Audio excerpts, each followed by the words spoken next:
In a controversial world, the visionaries, geniuses, and outcasts have been deemed unhinged. But through challenging the norms and being run down, they turned out to be errorless. Number 10. Ignaz Semmelweis, the Hungarian physician, was born in 1818 in Hungary. It was an era in which the burning of accused witches was coming to an end, but it was also a period still marred by misunderstandings and misinformation. Anyone who dared to challenge the norms was quickly viewed as an outcast. They were belittled and made fun of, underestimated, and scoffed at. When Semmelweis stepped into the world of medicine, he would become one such individual who was brave enough to provoke the standards. He'd been educated at the universities of both Pest and Vienna, earning his doctor's degree in 1844 and being appointed as the assistant in a Vienna obstetric clinic. It was during this era that disease was no longer viewed as the possession of evil spirits, but rather in an anatomical way. Medicine and biological understanding, though, were still in their early stages. It was a time when gloves were not a standard in medical practices. The mortality rates were alarmingly high, specifically in expecting mothers. Most women at this time would deliver at home, but some had to seek hospitalization due to poverty or sometimes complications. But these complications weren't helped by the growing surge of infections that spread throughout hospitals. One such infection was known as childbed fever or postpartum infection. The bacterial contamination would be characterized by abdominal pain, chills, and serious fevers, often leading to fatal ends. It was believed that the onset of lactation, miasma, overcrowding, and poor ventilation caused the infections. Semmelweis, though, didn't believe that these were the main problems and proceeded to investigate despite the strong objections of his chief, who believed that childbed fever was unpreventable.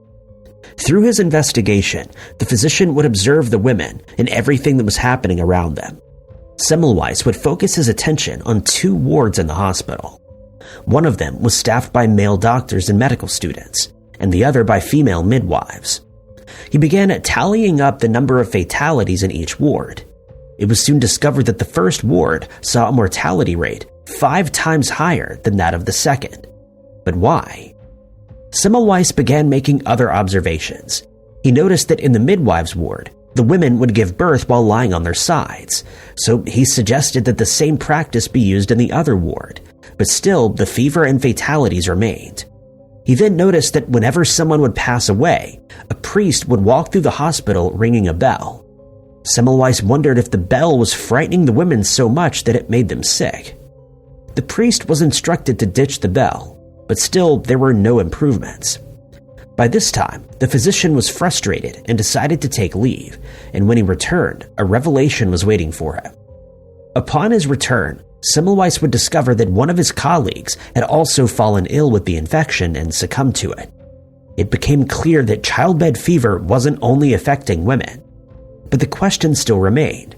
Why were more women succumbing to the fever in the doctor's ward than in the midwives? It turned out in the doctor's ward, autopsies were being performed, but not in the midwives' ward. This discovery led to another revelation. Semmelweis posited that the doctors who were performing the autopsies were then carrying infected particles to the birthing mothers, ultimately infecting them. So he ordered that the medical staff start cleaning their hands before delivering. Washing hands, however, would be done with a chlorine solution, not just soap. The physician, though, knew nothing about germs and instead believed that the solution would get rid of the smell that was on the doctor's hands. Upon imposing the new standard, the rate of childbed fever began to fall. You'd think that everyone would take this new discovery well, but they didn't. As far as the doctors were concerned, Semmelweis' suggestion made the medical professionals seem as though they were the ones infecting the women, and soon the hand-washing standard was met with pushback. Doctors quickly gave up the hand-washing rule, and Semmelweis would lose his job. He then traveled around Europe trying to convince other healthcare professionals to wash their hands, but he was ignored and berated. In a few years, he returned to the medical scene and was put in charge of the obstetrics department in a hospital in Pest, where childbed fever had broken out. He deployed his standard again, and the mortality rate immediately began to reduce. In the meantime, Vienna was still battling against the infection. For years to come, the physician's warnings would go ignored throughout Vienna, which remained hostile towards him. Later in his life, Semmelweis's mental health deteriorated, and he found himself in an asylum. He would succumb, ironically, to the same infection that he battled against his whole life. After his passing, the once rejected theory was finally accepted by medical science. Disinfection, as he so suggested, played a major role in saving the lives of many women, and he was appropriately named Savior of Mothers. Number 9. Harry Markopoulos grew up in Erie, Pennsylvania, where he was the oldest of 3.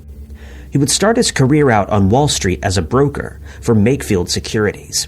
He then headed for Darien Capital Management and Rampart Investment Management. It would be during his affiliation with the Rampart Investment Management Company that Markopoulos would be dubbed a whistleblower, an event that he would go on to detail in his novel, titled No One Would Listen, a true financial thriller. What Harry was referring to in this title were the discoveries he made in the financial sector of a particular individual, but his claims had gone ignored. The financial thriller he was talking about regarded Bernard Madoff, a former NASDAQ chairman and the founder of the Wall Street firm Bernard L. Madoff Investment Securities LLC. It was Madoff who Markopoulos believed was committing fraud through a Ponzi scheme. During his work at a firm, the chief investment officer walked out of his Boston office and headed for the John F. Kennedy Presidential Library. Working as the investment officer at a small firm, Markopoulos specialized in trading stock options.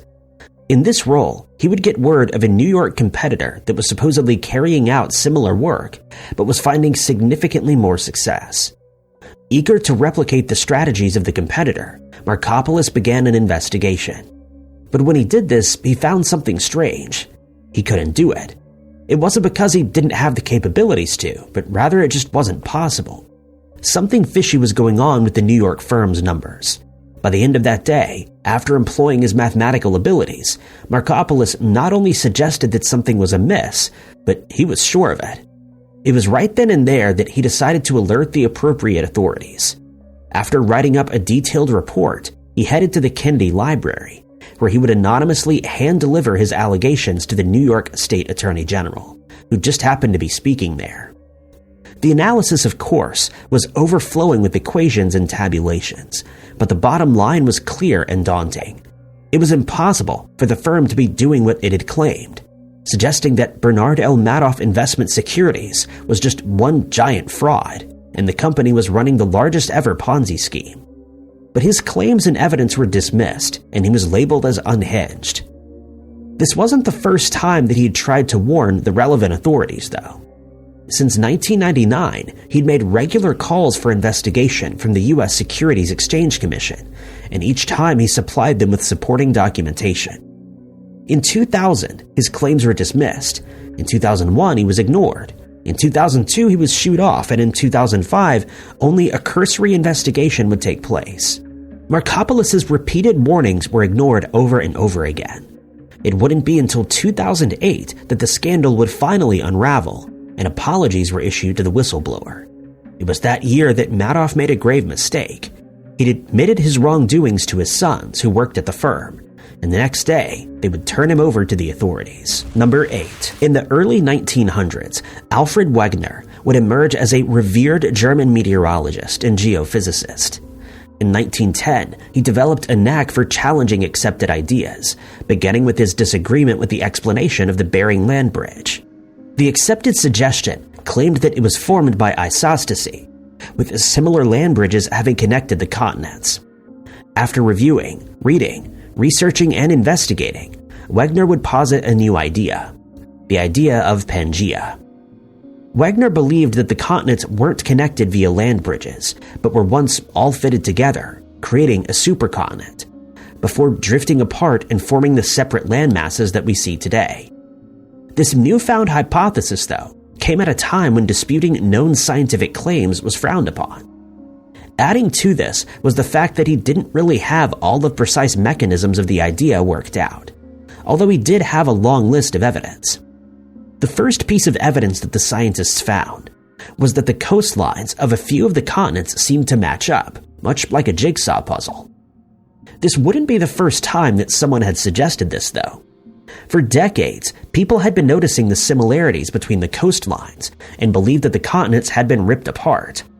Wegener, though, was synthesizing a massive amount of data all in one place.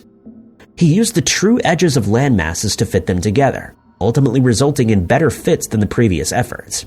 He would also find evidence in rocks, mountains, glacial formations, and fossils, each of which shared similarities in different areas of the world. For example, the fossils of a primitive reptile were found on the coastlines of Africa and South America, with another species being found in Africa, Antarctica, and India. He also pointed out that these were land dwellers who surely could not have swum across whole oceans. Wegener posited that the landmasses separated. Transoceanic land bridges still allowed animals and plants to move between them, but over time those bridges eroded, leaving the masses separated permanently. But this suggestion was seen as a fringe theory for the entirety of the scientist's life. The biggest issue with his hypothesis was his inability to provide a mechanism that explained how the continents would have moved apart, and so the poorly respected man's theory became lost to history. He passed away in 1930, and his concept of Pangea almost disappeared with him, as it was passed off as nothing more than fringe science. But then in the 1960s, scientists uncovered the missing mechanism that was present in the original hypothesis of Pangea.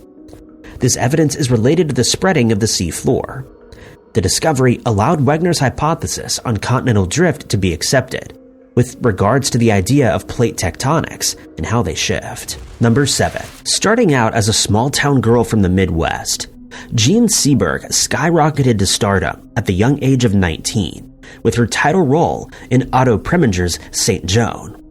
Initially, Seberg would find herself living the American dream.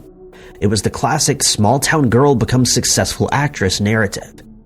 She and her second husband, Romain Gary, would find themselves being entertained by the Kennedys at the White House, and many women from France began cropping their hair into Seberg's signature pixie cut. The American dream, though, would take an eerie turn later in life. Amid her passion for acting, Seberg was also an activist. She donated much of her time and money to organizations such as the Black Panthers. She was drawn to this movement due to their Free Breakfast for Children project, but it would be this affiliation that led her to be viewed as crazy. As she became more embedded in the activism scene, Seberg began to make seemingly outlandish claims. She believed that she was being stalked, surveyed, and watched by the FBI. Seberg hasn't been the only famous individual to make such claims, be labeled as paranoid, and then later be proven right. Despite her pleas for help, family and friends believed that her claims were nothing more than the ramblings of a paranoid person, and chose not to believe her. This belief wasn't helped by the fact that the FBI had released a false tip to the local media. They'd claimed that the father of Seberg's baby, who was yet to be born, was a member of the Black Panther movement. After suffering a breakdown, she would deliver her daughter prematurely, resulting in a fatality.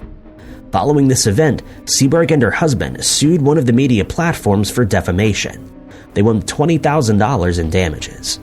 But the actress still lived in constant fear, and even with the knowledge that the FBI had leaked false information to discredit her, no one would take her seriously. It wasn't until Seberg's untimely passing that the truth would finally come to light.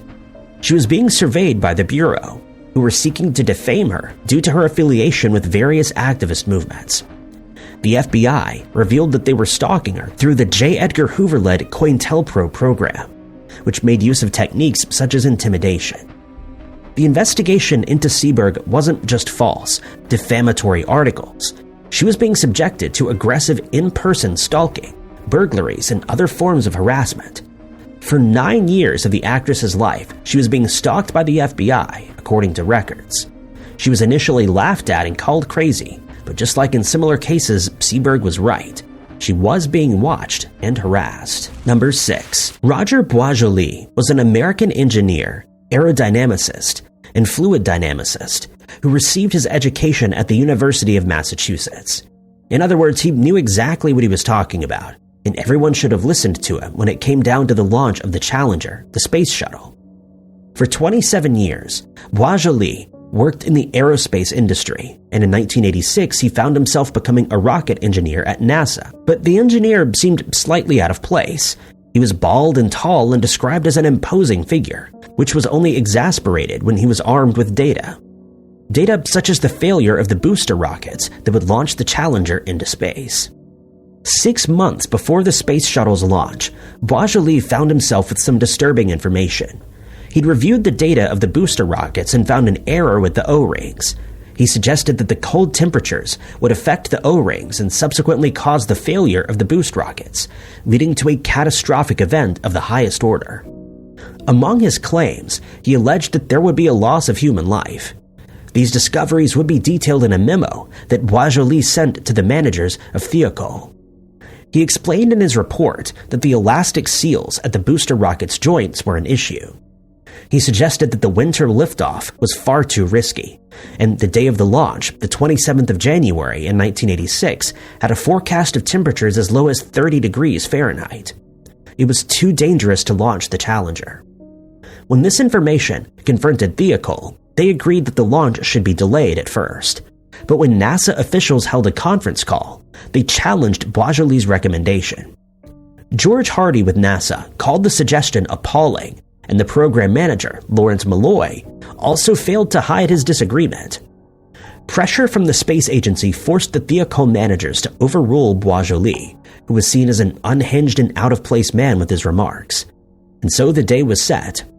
On the 27th of January in 1986, the Challenger began liftoff. The O-rings were subjected to cold temperatures, causing the rocket boosters to malfunction, just as predicted. The Challenger disaster wasn't only an embarrassment for NASA, but it was a tragedy for the rest of the nation. The event, including the fatalities of the crew on board, was traumatizing. If only someone had warned them. Number 5. One of the founding professors of the Department of Nutrition at the Queen Elizabeth College in London was British nutritionist and physiologist John Yudkin. As a clinical academic, Yudkin found himself submerged in a variety of research interests. He focused on issues concerning diabetes, obesity, and overall global health. After spending 4 years in Tanzania working as a junior doctor, he became involved in work that sought to improve the cost-effective use of evidence-based medical care. In his research, he would collaborate with investigators from the United States, India, Mozambique, Australia, and various other areas. Yudkin studied at the University of Cambridge and began pursuing his PhD research in 1934. The following year, he began clinical studies while teaching as a professor at Cambridge. His medical studies were completed by 1938, and he was quickly appointed the Director of Medical Studies at Christ College. During his teaching days, Yudkin didn't stop his research into nutrition and overall health, which ultimately led him to world-changing conclusions. One such revelation came in the form of an attack on the sugar industry.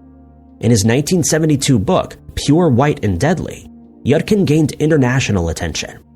At the time, the leading food industries were peddling the idea that the consumption of fat was a leading cause of heart disease, obesity, and diabetes. But the professor challenged this idea and pointed the finger at the sugar industry instead. Yudkin explained that the consumption of sugar is dangerous to human health, an argument that he'd been making since 1957. He wrote in his book that sugar was a major factor in the development of obesity, diabetes, dental issues, and heart attacks. With so much medical experience under his belt, you'd think that the world would have listened to Yudkin, but they didn't. Of course, the incredibly powerful sugar industry wasn't about to let the professor's claims take hold. In response to his jolting diagnosis, the industry began to smear his reputation, buried his evidence, and continued to peddle the fat is bad belief. Yudkin faced an astonishing defeat, and his research was covered up. Adjoining food businesses to the sugar industry began flooding the shelves with food items marketed as low-fat, but the products were still laden with sugar, fueling the global health crisis. Yudkin's warnings were marginalized, and the tradition of sugar consumption continued. Later, another medical professional, Robert Lustig, began to suspect that sugar may have been behind the cases of childhood obesity, diabetes, and heart disease. The difference this time, though, was that he was backed by a prevailing wind. While Lustig, like Yudkin, was putting his entire career at risk, he pushed for more research to be conducted into sugar and its health effects on human bodies. Study after study soon brought to light an astonishing revelation. Sugar was the culprit all along, and not saturated fats, just as Yudkin had claimed. Number 4. In 1912, a flamboyant Yugoslav was born to the name Dusan Popov. His family was wealthy, and by the time World War II rolled around, Popov had found himself practicing law. At the very start, he began working for Germany's Abwehr. He'd been recruited into the organization by a German friend, Johann Jebsen, where he would become a spy. His first assignment was to head to France and report on any political leaders who may be of aid to the Germans. The lawyer was seen as a great asset, given his ties to France and the United Kingdom. Popov acquired the necessary information and sent it back to the Abwehr as required. But as time went on, Popov became deeply disturbed by what Europe was shaping up to be as a result of a violent war and a dictator. The crimes became too much for him to deal with, and he decided a change was necessary. So Popov decided to offer his spy services to the British. This meant that he would become a double agent. Following a detailed briefing by MI5, the lawyer's identity was positively confirmed, and the British Secret Service began making the necessary adjustments to accommodate their new recruit. They codenamed him Tricycle, a name that stemmed from the concept of Popov being a womanizer. An elaborate plan was set in place for Popov to ensure that he passed off as a genuine German agent while being under the direction of the British Secret Service. On various occasions, the unsuspecting Germans would hand the double agent top-secret files, in which they wanted him to provide German information concerning British arms, specifically about what types of military equipment were being manufactured. Popov and his British counterparts would conjure up bogus information to be sent back to the Abwehr. And then in March of 1941, an accident occurred in the streets of New York that claimed the life of Don Julio Lopez Ledo. This, of course, though, wasn't his real name. The man was actually Ulrich von der Osten, a leading member of Germany's intelligence service who'd been placed in the U.S. to set up a spy ring. With this accident, Abwehr was one spy short and decided that Popov should fill the vacancy, and he was sent to the United States. Upon his arrival there in August of 1941, he received a new piece of spy paraphernalia from his German service. The document was written on a microdot, which needed to be affixed to a telegram for reading. That microdot was a list of questions that Germany's allies, the Japanese, wanted answered. Among the queries was information on a giant naval base located in the U.S. It was Pearl Harbor. Popov put two and two together and deciphered that the Japanese were planning an attack on the base. The agent knew that he needed to get this list to the FBI. After having to wait many days for a response from the Bureau, J. Edgar Hoover finally came to Washington to see it. Popov warned him of the impending attack on the naval base, but instead of investigating the claim, Hoover insulted the man. He claimed the agent was a scoundrel and even threatened to have him arrested. Hoover was untrusting of Popov due to his affiliations as a double agent, so his claim of the pending Pearl Harbor attack was ignored, a crucial mistake on the FBI's part. Number 3. How old is the Earth? This is a question that left scientists scratching their heads for decades. That is, until the Iowa scientist, Claire Patterson, thinks she solved the mystery. Patterson, a geochemist who graduated from Grinnell College, he believed he was able to determine the Earth's age back in 1956 by studying the lead contents embedded in the ground. The Earth was guessed to be 4.5 billion years old, the number that we still use today. His research and testing would take several years to complete, with his methods and results often being questioned. But while he was on his venture to determine how old the planet was, he also discovered something truly alarming. The information regarding lead contents and objects that had already been published was wrong. Common objects, including lead pipes, food cans, and paint, were incredibly harmful to human life. Patterson also took various samples from places all over the world, only to find that the atmosphere is more contaminated than we thought. In fact, he deduced that modern society may have more than 100 times the ideal amount of lead in our bodies than our pre-industrial ancestors. The clear oily liquid, known as tetraethyl lead, was everywhere.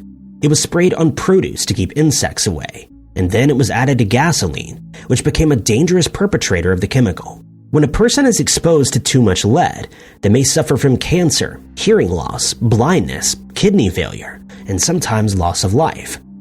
In 1965, Patterson summed up his research in a published paper titled Contaminated and Natural Lead Environments of Man. This marked the beginning of his efforts to draw public attention to the increasing issue. He further criticized the experimental methods of other scientific figures, and in turn would be faced with strong opposition. Not only did the fuel and oil industry come after Patterson, but he also refused contact with several neutral research organizations. Due to his criticism of the lead industry, he would be excluded from the National Research Council on Atmospheric Lead Contamination, despite being a singular expert on the topic. The oil industry barred him from receiving any further research funding, and they even funded counter-research to dispute his claims. Patterson, though, refused to back down, and with the aid of fellow researcher T.J. Chow, they were able to determine that lead contamination was 10 to 100 times greater on Mount Lassen than at sea. This meant that the lead had come from the sky. Patterson and Chow resumed their research and were able to determine that the same samples from Mount Lassen matched with air samples from Los Angeles, and they even matched with gasoline samples that had been acquired earlier. It wasn't until further studies, research, and more papers that the Clean Air Act finally came into play in 1970, several years after Patterson had initially waged war on the lead industry. After initially being ignored, barred, dismissed, and discounted, the geochemist was right all along. Number 2. Dr. Bennett Omalu was born in Nigeria in 1968, amid the Nigerian Civil War, a conflict that would force his family to leave their village. After returning to the comfort of their home when the war was over, Omalu found himself becoming a gifted student in school, who exhibited a great imagination. At first, he dreamed of becoming an airline pilot, but later changed his direction and focused on a career in medicine. At the age of 15, he began medical school at the University of Nigeria and interned at Jos University Hospital. His residency was held at Harlem Hospital Center, where he developed a keen interest in pathology. He completed his fellowship in neuropathology in 2002. By this time, it was clear he had quite a lot of experience and education in the field of medicine, which made it such a shock that high-up NFL figures and medical practitioners discounted his discovery. Today, we know that the brains of star athletes can potentially become damaged in the future. Repeated head trauma that football players sustain can lead to a condition known as chronic traumatic encephalopathy, or CTE. The person who discovered this condition was Dr. Omalu in 2002. While working at the coroner's office, Omalu had examined the body of Mike Webster, the former pro footballer who played for the NFL's Pittsburgh Steelers. Webster had displayed patterns of some serious and odd behavior before his heart attack at the age of 50. The doctor was curious as to what clues the player's brain may hold. After a careful examination, he discovered clumps of proteins, which are known to cause impairments. The clues presented similarly to dementia. This condition, though, wasn't connected to football players until Omalu's discovery. After further research, he was able to confirm his findings on CTE being present in NFL footballers. And of course, his research was discounted, and Omalu received notable pushback from the NFL's Mild Traumatic Brain Injury Committee. In 2005, the doctor published a paper to inform the committee of his discovery, but instead of researching the case further, they demanded a retraction. But Omalu refused to back down and continued with his research. Next on the coroner's examination table was 45-year-old Terry Long, another former football player. In his brain, the same protein buildup was present. The doctor then published another paper, but the MTBI, a mouthpiece of the NFL, discredited the research again and claimed that it was flawed. They refused to acknowledge any possible link between the rough sport and brain damage in players. Despite receiving pushback, Omalu still gained supporters from the chairman of neurosurgery, Dr. Julian Bales. With such support, he was able to found the Sports Legacy Institute to further his studies of CTE. In 2007, the doctor moved to California and continued his postgraduate education while working as a medical examiner. In 2008, he published his first book relating to football, dementia, and its links to CTE. It wasn't until 2009, though, that Omalu's research had finally begun to bear fruit. For years, he was being called a fraud, and the NFL was desperately trying to bury him. That was until more and more football players began to suffer from memory loss. After further research by other medical practitioners, Commissioner Goodell and NFL executives were called in to testify before the House of Judiciary Committee.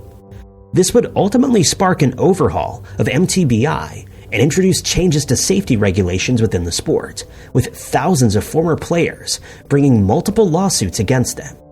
The league was now forced to acknowledge the dangers of head trauma, concussions, and their links to CTE, as warned by Dr. Omalu. Number 1. The wife of John Mitchell, the United States Attorney General under Richard Nixon, was named Crazy.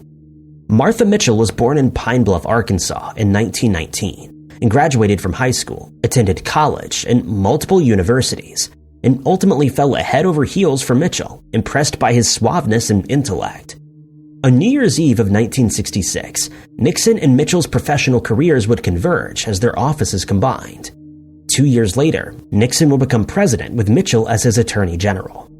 Mitchell's wife, Martha, became a notable public figure with her outspokenness and unrestrained comments about politics. Such unrestrained comments would become prevalent in the Watergate scandal. In February of 1972, Martha's husband would resign as Attorney General in order to chair Nixon's re-election committee. In June of that same year, a group of men were arrested for breaking into the Democratic National Committee's official office, located at the Watergate complex. Mitchell denied that the burglary was connected to the White House, but Martha had something else to say. She knew who one of the burglars was and was aware that he was part of the re-election committee. Martha would also learn a lot more about the Watergate scandal by eavesdropping on her husband's calls and meetings, and also looking through his papers. Mitchell attempted to hide the details of the burglary from his wife, but after seeing a newspaper headline, she knew that something was up. Just days later, she would phone the United Press International reporter, saying that she'd given her husband an ultimatum, her or politics. Before she was able to reveal anything, though, the call was cut. Martha began telling people that she was being prevented from contacting anyone, and at one point, she alleged that she was injected with a tranquilizer. Of course, these claims were viewed as nothing more than the crazy babblings of an unhinged woman. Mitchell resigned as the manager of the campaign, claiming that he needed to look after his wife. At the same time, stories began to spread that Martha was having a mental crisis. News spread that she was in a psychiatric facility, but when she made a reappearance, Martha told a different story. She was being held hostage in a hotel so that she wouldn't spread news about an alleged scandal relating to the Nixon re-election campaign. She also proceeded to detail what she knew of the scandal. Despite Mitchell's wife being viewed as crazy, the media just couldn't resist investigating. And it didn't take long before that revelation came. That revelation came from the mouth of one of the burglars, who said that he believed that the break-in was sanctioned by John Mitchell. This case led to the naming of the Martha Mitchell effect, the term used in which someone tells an unbelievable tale that's considered delusional, but later turns out to be true. Thank you guys so much for watching. If you liked this video, be sure to hit that like button. Also, don't forget to subscribe and click that notification bell to keep up to date with all of our future uploads. But my name is Ty Knotts, and I'll catch you guys in the next video.